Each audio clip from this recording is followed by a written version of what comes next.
Sam McQuaig, Ford number 24, and Cale Yarborough, Ford number 27, to grab first and second spot, with Derringer breathing hard on their necks. Lorenzen's 10 seconds back, waiting. These Chargers have everything going for them: nerve, enthusiasm, and first-rate equipment. McQuaig's doing what we all dream about, leading the pack in his second Darlington race.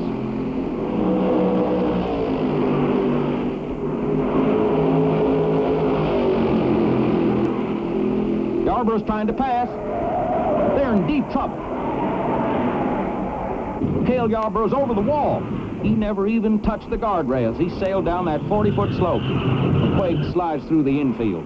Leroy Yarborough was clipped as he tried to avoid the collision. His trunk lid was torn off. Sure glad I wasn't close when it happened. The pit crews, half a mile away, know something's wrong, but no one knows what. That's McQuaig's crew hoping that Sam will come around, but knowing deep in their souls that he should be here by now. Cale Yarborough's mechanic, Banjo Matthews, listens to the broadcast of the race, hoping for news. That car he so carefully put together lies at the bottom of a hill, 100 feet outside the guardrail. There's no word yet on Cale.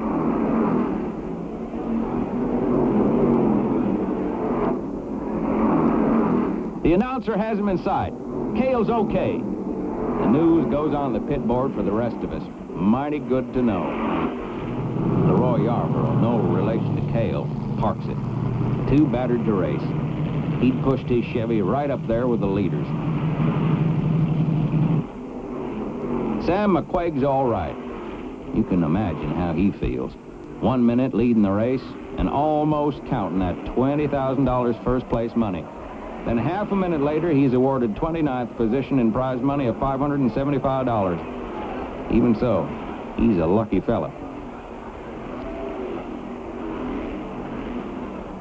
Even luckier is Cale Yarborough. Not a scratch. I sail through the air like an astronaut, he said. The construction of the cars make a difference. Let's go back 1965. Cale Yarborough. Watch him. Over the wall. The 1965 Southern 500.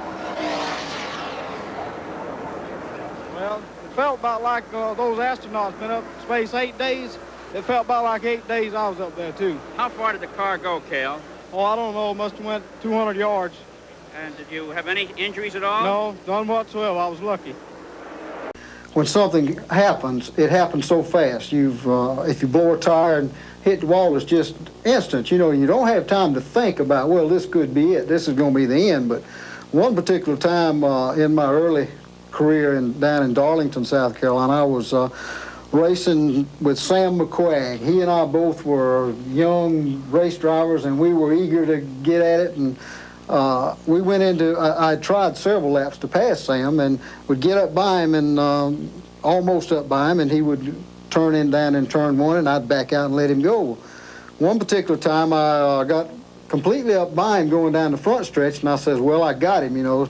So we both went off in the corner, and I didn't have him. So we tangled just a little bit, and my car got completely airborne. It just went up in there, over his car, completely over the guardrail. Didn't even touch the guardrail now, and it's about 30 feet, 25 or 30 feet down that embankment on the other side. So here I was going in that corner, probably back then 150 miles an hour, airborne. Now you got time to think. now here I am flying out over the guardrail, and it's quiet, and all I could see were those hundreds of cars parked out in that parking lot out there. But it happened pretty quick, you know. And the car got airborne and kind of turned up sideways, and I looked down and I saw grass, and I knew it wasn't any grass on that racetrack, so I knew that I was in trouble. But that thing sailed out over that guardrail and down the other side, and it hit nose first, and it went end over end over end over end, and ended up leaning up against. I was there. I know how many times I was watching on TV. That was one of the first races I remember ever watching on TV. And it was on ABC, Wide World of Sports, I think it was at that time. Still is. Yeah, buddy. And I couldn't believe what I was seeing. Well, I couldn't either. Yeah, I couldn't believe this thing's going out of the racetrack, out in the parking lot. I've never seen a car do that. But luckily, you know, I came out of it all right. But that was one time, yes, I did have time to think, well, when this thing does hit, it could be the end.